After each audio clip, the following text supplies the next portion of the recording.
Hey guys, it's Chef Shan here and welcome back to Not Your Average Vegan. So we're going to start this dish off by adding some olive oil to a heated pan. Then we're going to add in our carrots and our broccoli just to cook them until they get tender.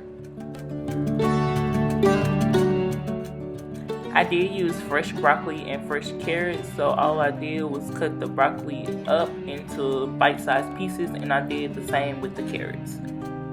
And you just want to give these a good mix so that they all cook evenly, and I am going to season these with a little salt and pepper just to give them some flavor.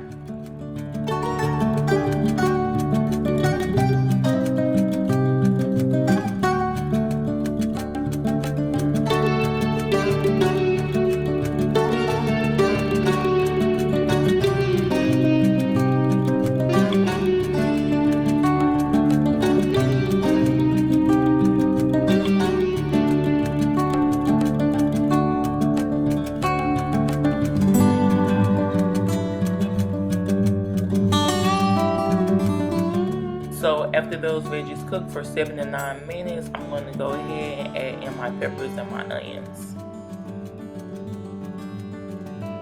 I'm going to go ahead and give those a good mix so they can begin to cook as well. And guys, feel free to add a little extra oil when you feel it's needed. You don't want your vegetables sticking to the bottom of your pan. And I'm just going to cook my onions and peppers until they look something like this. And you don't have to worry about fully cooking them in this step in particular because they're going to continue to cook throughout the meal.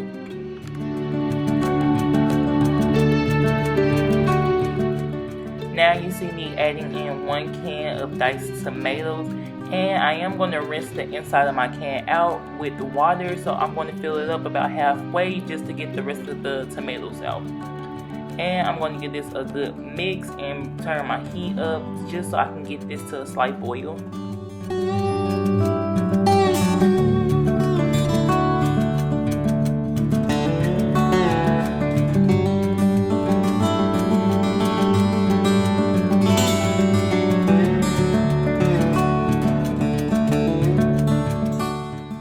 And this is what it looks like once bringing it to a slight boil. And you want to do this because it gives the tomatoes a sweetness. Tomatoes are naturally pretty acidic, so bring them to a boil just brings out the sweetness of the tomatoes.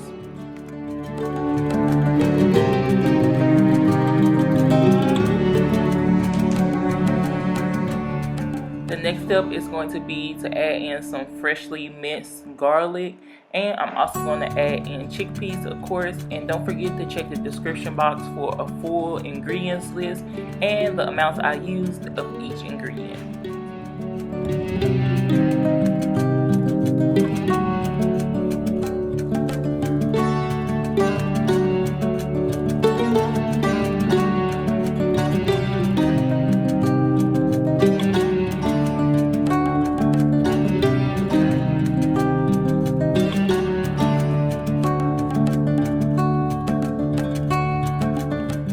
Once letting that cook for a few minutes, I'm going to go ahead and add in my seasonings, and we're going to get that mixed in all together.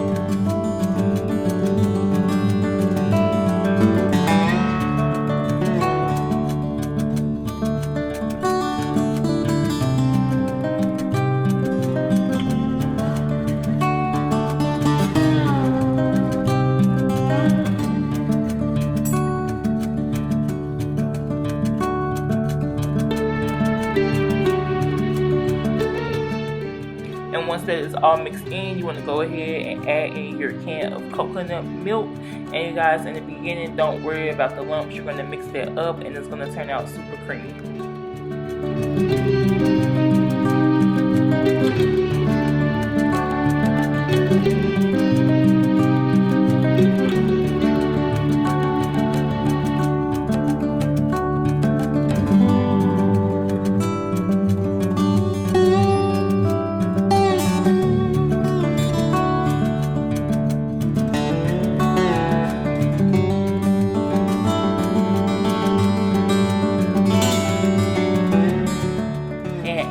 have everything mixed in really well, you're going to go ahead and cover your curry and turn your stove top onto medium low, and you're going to let this cook for about 10 to 15 minutes. And this is what it should look like once you're done cooking it off.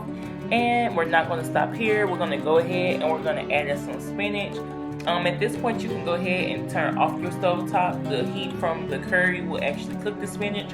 So I added in a whole bag of spinach, and I'm just going to mix that up really well just until the spinach cooks.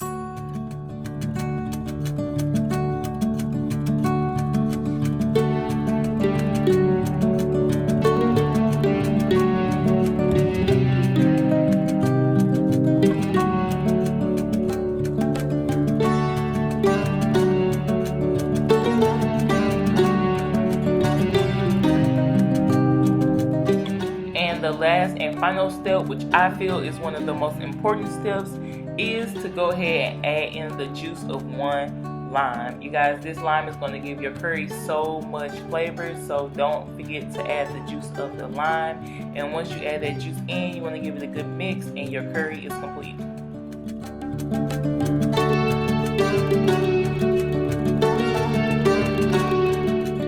And at this point, we want to go ahead and give our curry a taste just to make sure that we have our seasonings to our liking. And if there's something extra you want to go ahead and add in there, don't be afraid to do so. But I went ahead and I served this curry alongside some rice, and it was really tasty, really filling. And I really enjoyed this meal. I hope you guys enjoyed this video. Please make sure you like it and leave a comment down below. Don't forget to subscribe, and I'll see you guys next time.